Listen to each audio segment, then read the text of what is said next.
They told you being alone was punishment. They lied. What if the thing you've been running from, the isolation, the empty rooms, the silence, is not your curse, but your forge? What if loneliness isn't a wound to heal, but a weapon you were never taught to use? Machiavelli watched men rise and fall for decades in Italy. He studied princes who commanded armies and merchants who built empires, and he noticed something nobody talks about. The men who held power longest weren't the ones surrounded by allies. They were the ones who understood how to be alone without being destroyed by it. There's a reason society wants you plugged into the hive. There's a reason you're told that isolation is dangerous, that you need community, validation, to belong, because a person who can stand alone cannot be controlled. Today I'm going to show you what Machiavelli, Schopenhauer, and Nietzsche understood about solitude. Truths so threatening they've been buried beneath centuries of social conditioning. You'll learn why the crowd fears the individual who walks alone. You'll understand the strategic architecture of isolation, and by the end, you'll see your loneliness not as a deficit, but as an advantage so profound that most people will never be equipped to access it. But this knowledge comes with a cost. Once you understand what I'm about to reveal, you cannot return to the comfortable lie that connection is always good and solitude is always bad. Let's begin. In Law 18 of the 48 Laws of Power, Robert Greene presents one of the most surprising principles ever written. Do not build fortresses to protect yourself. Isolation is dangerous. On the surface, this seems to contradict everything I just said, but look closer. Greene isn't warning against solitude. He's warning against fear-based isolation, the fortress built from weakness, not strength. There's a distinction that separates kings from cowards, strategic withdrawal versus frightened retreat. When a prince builds walls because he fears his enemies, those walls become his coffin. History is littered with examples. Louis XVI retreated into Versailles while France starved. He surrounded himself with yes-men. He cut himself off from the reality of his kingdom. And when the mob finally came, those gilded walls couldn't save him. But there's another kind of isolation, the kind practiced by Marcus Aurelius, who wrote his meditations alone in a military tent, surrounded by war and death. The kind practiced by Machiavelli himself, who wrote The Prince in Exile, banished from Florence, tortured by the Medici, stripped of everything he built. He wasn't hiding from the world. He was distilling everything he knew into a weapon. Machiavelli wrote from isolation, but not from fear.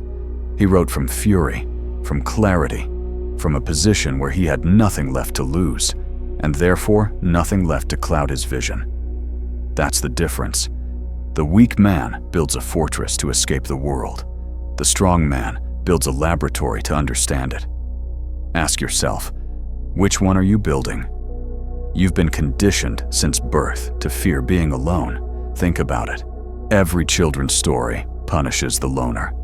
The wolf is solitary and therefore evil. The sheep who strays from the flock gets eaten. The hero is always surrounded by friends, allies, a fellowship. Isolation is presented as the fate of villains and the damaged. This isn't accidental. Societies run on compliance. Economies run on consumption. Both require you to care deeply about what others think. Both require you to seek external validation. Both require you to be terrified of standing outside the group. If you're comfortable alone, you stop buying things to impress people. You stop performing for approval. You stop being a useful cog in the machine of endless commerce and comparison. Arthur Schopenhauer, the 19th century German philosopher, saw through this centuries ago. He wrote that the person who genuinely enjoys solitude possesses something rare, a self that is complete in itself. But society can't have that. A self-sufficient individual is a threat to the system that keeps people perpetually hungry for what others provide. So they label you. They call it social anxiety. They call it attachment issues. They call it avoidant personality. They invent clinical terms for what might simply be a mind. that doesn't require constant stimulation from the herd. I'm not dismissing genuine psychological suffering, but I'm asking you to question whether some of your loneliness is real pain or manufactured shame. The question isn't why am I alone? The question is who profits when I believe being alone is wrong? Here's what the strategists understood that common people never will. Solitude is the birthplace of original thought. Nietzsche climbed into the Swiss Alps alone. He walked for hours in silence, his mind burning with ideas that would reshape philosophy. Thus Spoke Zarathustra wasn't written in a salon surrounded by intellectuals. It was written in isolation so deep that most people would have collapsed into madness. But Nietzsche didn't collapse. He transcended. He wrote, "The higher we soar, the smaller we appear to those who cannot fly." This isn't arrogance, it's observation. When you begin to think original thoughts, thoughts not borrowed from the group, not validated by consensus, you become invisible to those who can only see through collective eyes. And this is your advantage. When you spend time alone, genuinely alone without the crutch of distraction, something begins to happen. Your mind stops echoing the opinions of others. Your thoughts stop being automatic reactions to the noise. You start to hear your own voice, perhaps for the first time since childhood. Studies of creative genius document this repeatedly. Newton alone in quarantine, inventing calculus. Darwin alone on his estate for decades, developing the theory of evolution. Kafka alone in his room at night, producing literature that would haunt the 20th century. They didn't create despite their solitude. They created because of it. The crowd produces nothing original. The crowd consumes. The crowd reacts. The crowd borrows and repeats and waters down. Creation is a solitary act. If you're alone right now, you're in the position of the artist before the canvas. The question is whether you'll use that canvas or continue mourning the absence of an audience that would only distract you from your work. Machiavelli observed a specific type of prince who always failed, the one who needed too many allies. A prince who can't stand alone becomes a hostage to those he depends on. His alliances aren't choices, they're necessities, and everyone around him knows it. When people sense that you need them, something shifts in the power dynamic. They begin to take liberties. They begin to test boundaries. They begin to treat you as an option rather than a priority, because they know you can't walk away. This applies to friendships, romantic relationships, business partnerships. The person who's terrified of being alone will tolerate disrespect they should never accept. They'll stay in relationships that poison them. They'll maintain friendships with people who barely hide their contempt. They'll agree to bad deals, laugh at jokes that insult them, and bend their identity into shapes designed to please whoever is in front of them. All because the alternative, being alone, feels like death. But here's the truth that will set you free. The ability to be alone is the foundation of every strong connection. When you can walk away, when you genuinely don't need someone, your relationships transform. You stop negotiating from weakness. You stop accepting crumbs. You start relating from wholeness rather than hunger. Surprisingly, this makes people want you more. Those who are comfortable in solitude often attract the deepest connections because they're not grasping. They're not performing. They're simply present, and presence is magnetic. The desperate connector repels. The self-contained individual attracts. This isn't a trick. It isn't manipulation. It's physics. Neediness is a repelling force. Self-sufficiency is gravity. Now let's talk strategy. There's a specific technique that Machiavelli would have endorsed, one that few people understand, and even fewer have the discipline to execute. It's called the strategic retreat. When you find yourself losing ground in any arena, social, professional, romantic, the amateur doubles down. They chase harder. They talk more. They prove themselves desperately. and they watch their position fall apart with every grasping move they make.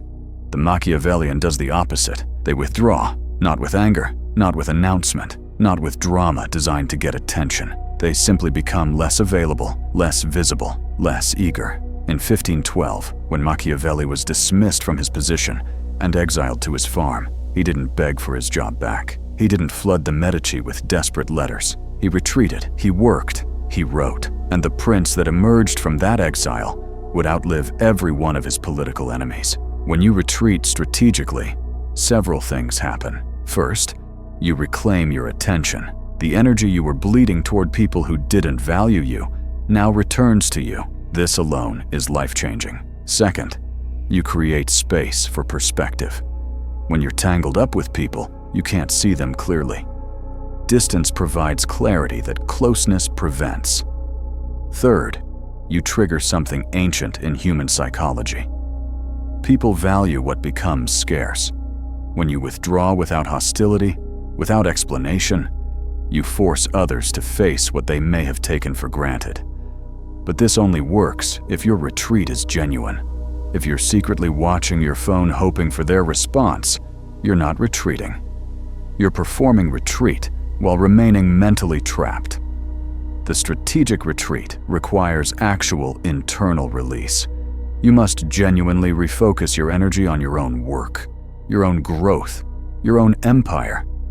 You must become so absorbed in your own development that their absence becomes background noise rather than the main event. This is difficult, but difficulty is the filter that separates those who will use these principles from those who will merely understand them. Schopenhauer was perhaps the most honest philosopher who ever lived about human nature. He observed something that most people spend their entire lives denying. The majority of human social interaction isn't connection, it's distraction from the unbearable weight of the self. He wrote that a person's value is revealed by how much they enjoy their own company. Those who can't bear solitude are running from something inside themselves, and no amount of social activity will fill that void. It can only temporarily hide it. This is why some people collapse when forced into isolation. They've never developed an interior life. Their sense of self is entirely dependent on external feedback. Remove the feedback, and they experience something close to death of the self. But those who've cultivated solitude, who've sat with themselves in the dark and survived, possess something rare. They have a self that isn't dependent. They have an identity that doesn't require witnesses. Schopenhauer called this intellectual wealth, the ability to entertain yourself with your own thoughts, the capacity to find endless fascination in your own mind without requiring constant external input. This isn't arrogance, it isn't antisocial, it's psychological independence, and it terrifies those who don't have it. Because when they look at you, someone who doesn't need the group, they see a mirror reflecting their own emptiness. They see someone who's escaped a prison they didn't even know they were in. Let me tell you something nobody will say to your face. The crowd hates the individual who walks alone, not because you threaten them physically, but because you threaten them on a deeper level. Your solitude is an accusation. Every moment you spend content in your own company is a silent judgment of their desperate social performance.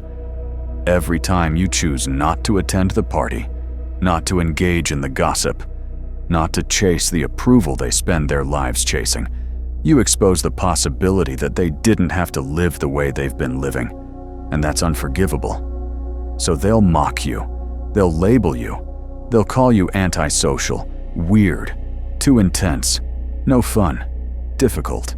Let them. Nietzsche warned us about the herd mentality, the way the masses enforce conformity not through laws, but through social pressure, the raised eyebrow, the whispered judgment, the slow exclusion of anyone who doesn't comply. But the herd's power only works on those who still want to belong. The moment you genuinely release the need for their acceptance, their weapons become powerless. Their contempt becomes irrelevant. Their judgment becomes what it always was, the frightened bleating of those who can't imagine existence outside the flock. Some of the greatest achievements in human history came from minds that required solitude. Einstein developed relativity alone in a patent office. Wittgenstein retreated to a cabin in Norway. Emily Dickinson barely left her room and produced poetry that would outlast empires. The crowd produces noise. The individual produces legacy. Choose which you want to be.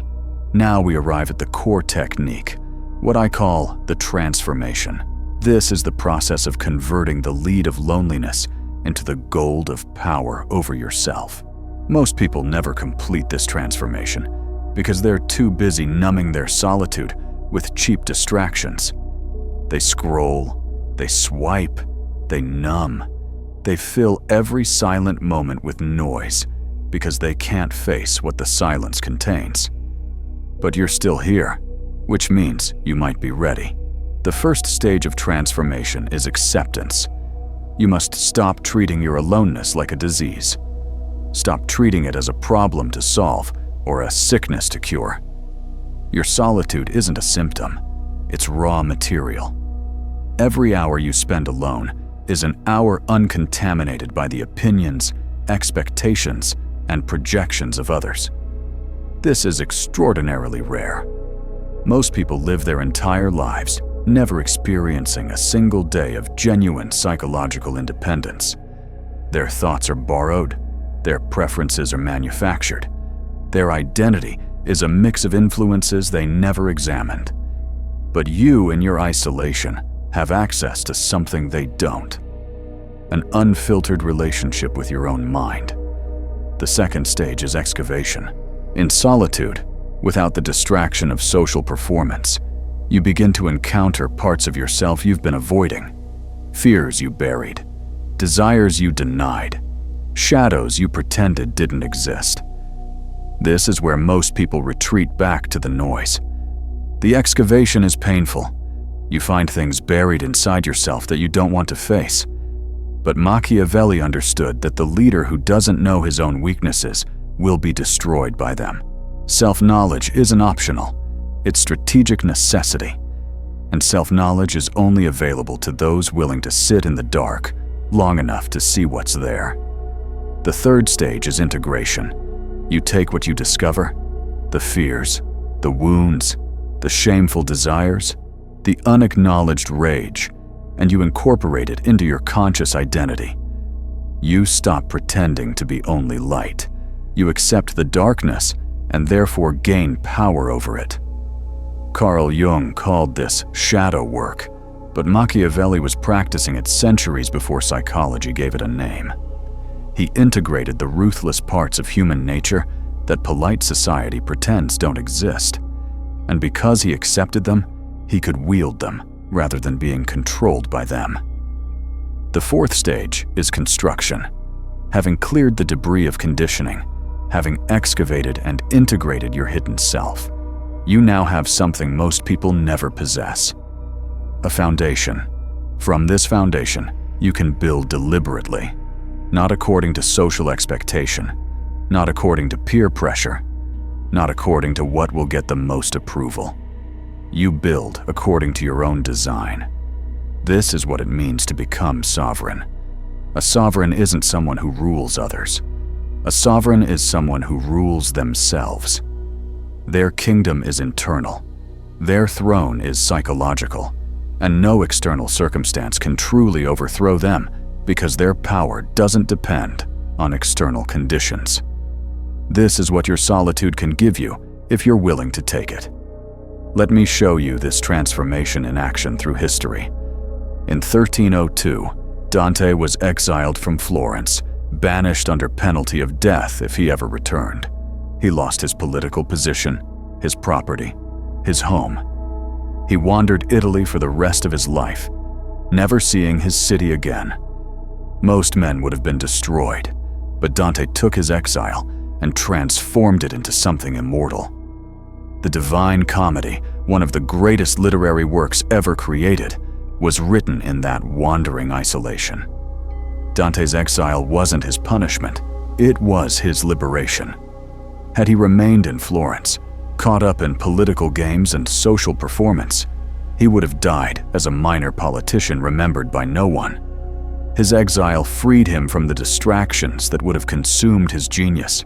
Consider also Seneca, the Stoic philosopher and advisor to Emperor Nero. When Nero turned against him and forced him into exile, Seneca didn't despair. He wrote letters and Stoic works that would influence philosophy for 2,000 years. He wasn't afraid of isolation. He practiced it deliberately because he understood that dependence on external circumstances, whether social, material, or emotional, was the true prison. One more example. In 1845, Henry David Thoreau lived alone in a cabin for 2 years. He found that being alone wasn't punishment, it was freedom. He said, "I never found a friend as good as being alone." So how do you use your time alone? First, create daily habits. Without structure, your mind goes in circles. Make daily habits like writing, training, learning. This keeps you moving forward even when nobody's watching. Second, read books. Books let you talk to the smartest people who ever lived. Third, track your progress. Write things down. Keep a journal. Track your workouts.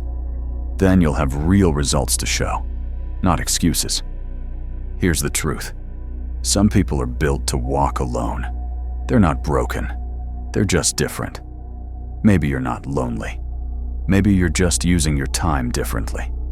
The question is, are you alone because you're scared? If yes, work on that. But if you're alone because you found something valuable in it, then you're waking up. Stop seeing being alone as a problem. See it as a place to build yourself.